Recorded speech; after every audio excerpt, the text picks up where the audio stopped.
What up, though? What up, though? What up, though? It's your boy, Billiam. Hey, man, I appreciate all y'all.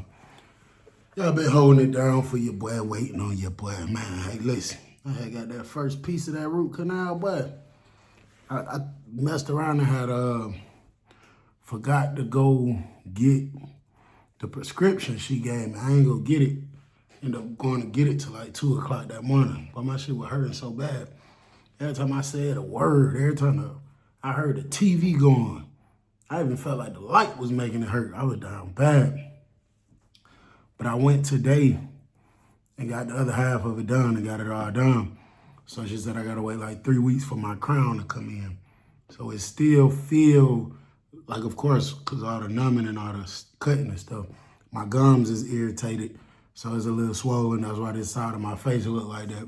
But, you know, I still feel pain, but I'm taking pain medicine every 6 to 8 hours. But, bro, when I say I feel so much better, like, I'm talking now, it ain't hurting. It was hurting about 2 hours ago, but, you know, it done went away because, like I said, I've been on the meds and stuff. Hey, man, we back and we better. Yeah, I like this one. Yeah.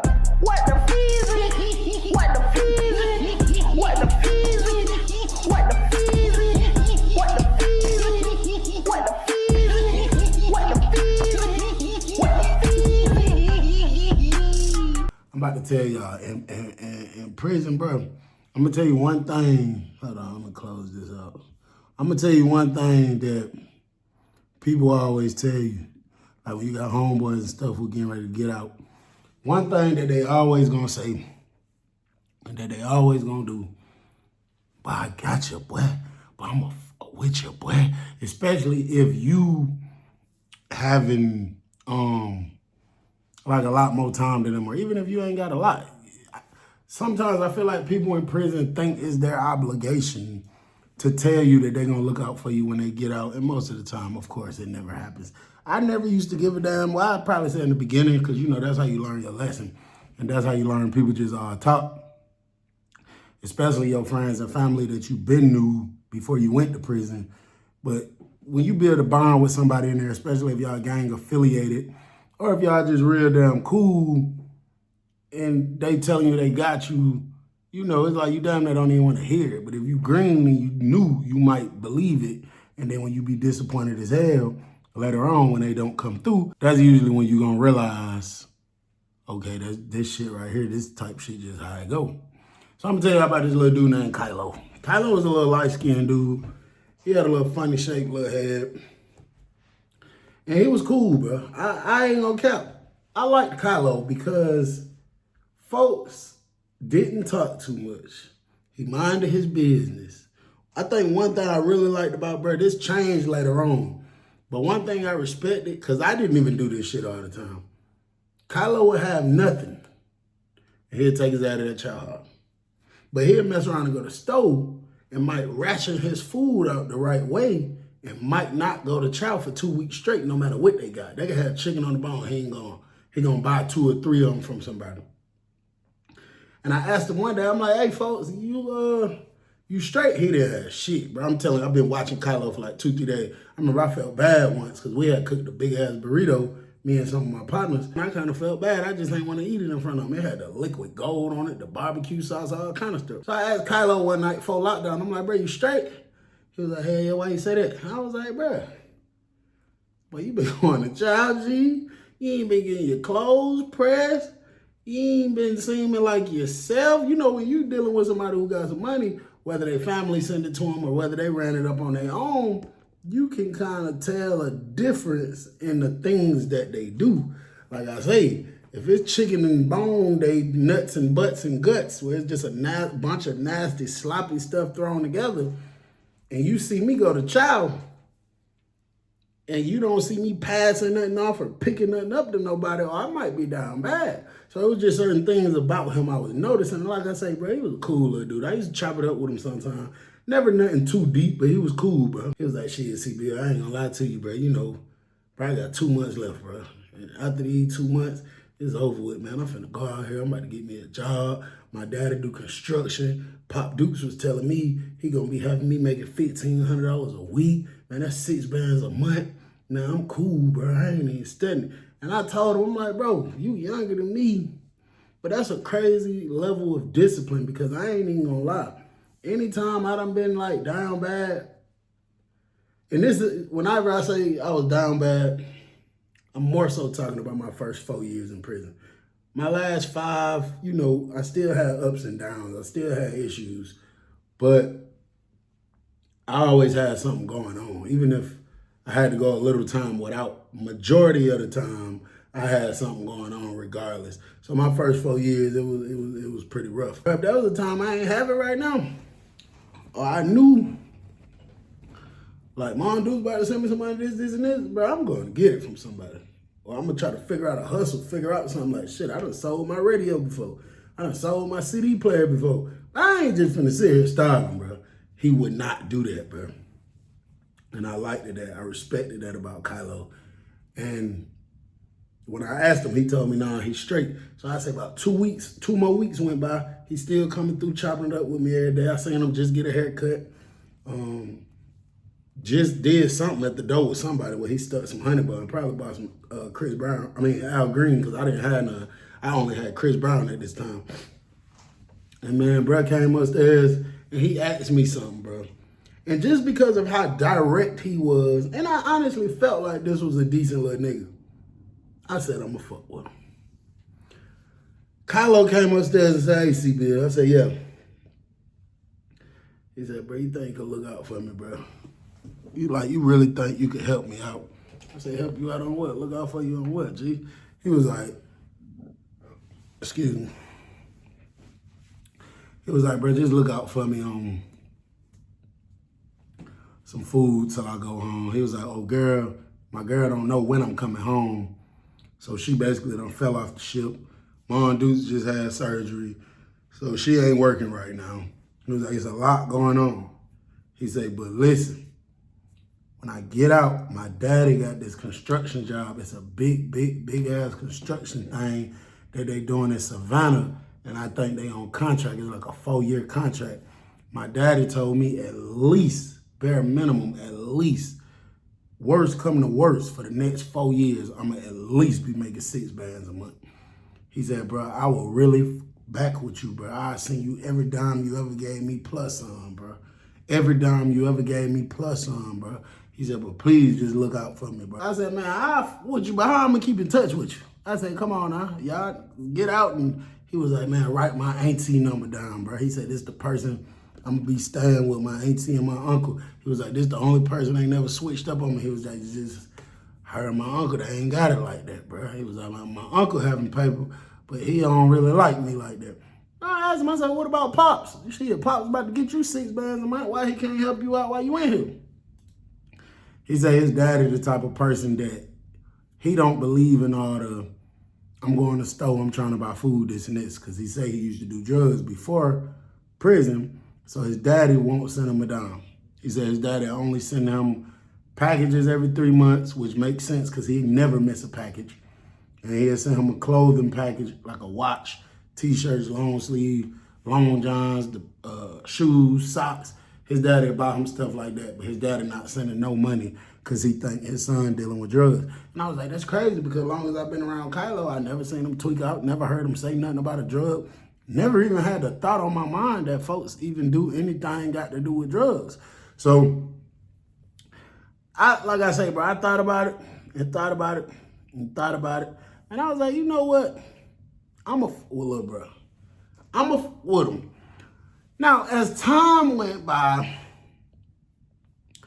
it started becoming more and more, but it was in like little times, like not directly back to back, as to how it accumulated to like $4,000. But this nigga owed me $4,000 when he walked out of prison. It started off with me giving him a store bag, because I was going to store in like 6, 7 names at a time. So I might tell him, hey, Kylo, I hand him a whole sheet. Huh, my boy? Fill out a store sheet, you good. $60, $70, $70, I think at that time. No, it was 60, it was 70, but whoever name I'm using, I gotta pay them 10 to use their name, so he would get 60.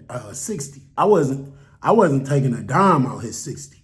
I wanted to give that to him to look out for him. Then one day he pushed up, he like, hey, CBL? I was like, yeah.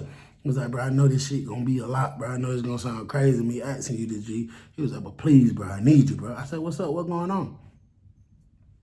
He said, man, Mom Dukes, goddamn. Remember I told you she had the surgeries and stuff? I said, yeah, I remember you told me that. He was like, man, bro, this and this and this medical stuff came up. Her insurance only covering this much. Man, Mom Dukes need like $400 now, bro. They talking about they can't perform the surgery, bro. Now, something I thought, I said, this nigga trying to finagle me. Is his ass really on drugs? Because I've always thought, and you know, I ain't really directly dealt with it, so I don't know. But I've always thought, like, you know, you go to the hospital and how later on they'll send you a bill. Bro, if it's a real dead-ass serious emergency, like this person needs this surgery or they will die. I guess I never believed that they would let you die if you don't got the money. It's on some, they're going to handle it and your ass is going to be in debt. But the way he was explaining it to me, none of that mattered. None of that mattered. They needed the money. So, you know, I said, you know what, bro? I think I had just made like $3,500 that day. Sent it to him. I sent it to his mama. His mama, I talked to his mama. Oh, thank you, baby. Thank you, baby. That wasn't nothing but Jesus. I said, yes, ma'am. Yes, ma'am. All right, you good? So I'm really rocking with bro. You know what I'm saying? I remember one day, he got into it with a nigga named, and Dumbo was an older dude. He had been locked up, bro, for a long ass time. He was a well-known bully. And man, niggas almost crashed on Dumbo.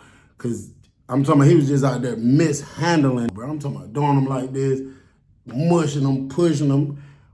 When a nigga spit on Milo, that's when I involved myself. That shit pissed me off so bad. I'm talking about, come on, Dumbo. Come on, bro. That's when I went down there, spazzed off. Went off on Dumbo. You know, my guys, my partners come down here with me. You know what I'm saying? I ain't gonna count though. Dumbo wasn't standing down. Y'all remind me to tell y'all that story. Dumbo was a fool, big ass ears. He wasn't standing down. Well, he was, but he wasn't.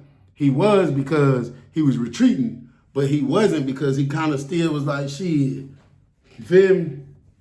But I didn't really want to do nothing to him. And I can't buck for you and just go stupid when you ain't doing shit for your motherfucking self. Keep in mind, I started giving Milo the stow bag every week. Kylo. I started giving Kylo the stow bag every week. Then it reached the point where he needed to use the phone, but his people, certain family members he was trying to call, they would never answer from an inmate cell phone. And I know people, I've knew people like that be like, bro, if you don't call me from the regular jail phone, don't call my damn phone. Don't do it, because they feel like if the phone get caught, they get in trouble, go to jail. But the shit got to a point, I done put like $100 on Kylo phone. 2 days later, he asking for me to do it again, but he keeps saying, bro, I'm finna be making $6 a month. I'm finna be making $6 a month. Nigga, I'm gonna give you all that shit back, plus some, bro. Blah, blah, blah, blah, blah. I'm gonna give you all that, plus some, bro. Now, there's a piece of me that felt like, see, Bill, you a damn fool for doing this. You know this nigga some bullshit. But I ain't gonna lie, there's also a piece of me that feels like, bro, I feel good when I do good. When I help people, I feel good.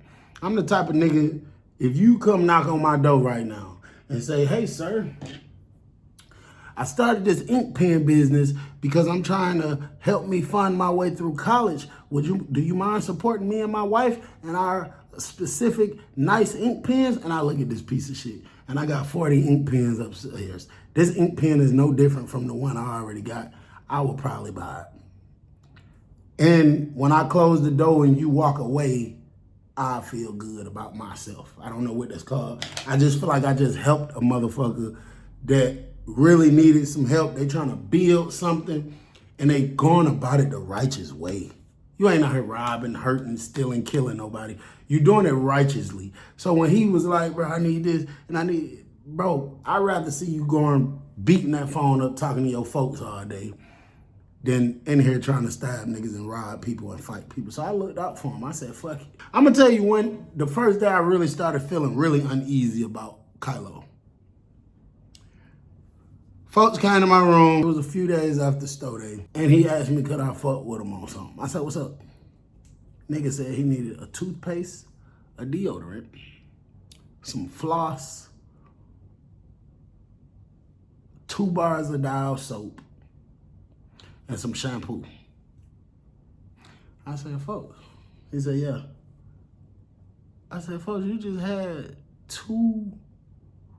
you just had a whole $60 store call. He said, oh no, I just got my food on there. I said, you didn't add no hygiene? He said, I ain't even been adding hygiene the whole time you been fucking with me. I've been using the shit that I've been had, but I really just ran out not too long ago. I said, so when you go to the store, you don't buy hygiene? He said, I usually do, but I didn't because you've been fucking with me. So I was just like, shit, I'm about to be getting 6 bands a month. So my very first month check, I'm giving you the 6. Then off the very next check, probably give you like 2 more. Then off the next check, 2 more. And then shit, we should be even. I said, so when you get a free $60, you don't think to buy no soap, no deodorant, no nothing. So he was like, man, CBL, bro, I'm about to go, bro. I'm damn near 3 weeks from where I go home. Bro, my mind just ain't on that, bro. My mind I just be getting my food and eating it, bro. Or if you ain't got no crisp, no Al Green CDs, I'll go buy it from somewhere else. He said, bro, my mind just can't focus on that right now, bro. And I thought about, he's a damn fool.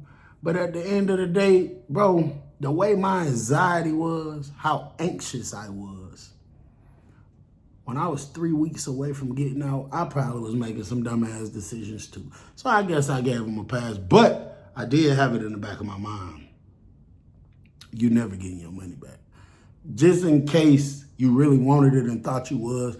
And I'm also the type of person that if I give you $2,000-$3,000 and you say you're gonna give it back and you never do, I might be mad. I might talk shit amongst myself.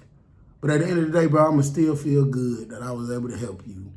And when I get over me being mad, I'ma just think of you as a bitch-ass, lame-ass nigga that's fucking up your own blessings because you didn't do the right thing. So I probably wouldn't do nothing crazy about it at the end of the day, but I mean, it just is what it is.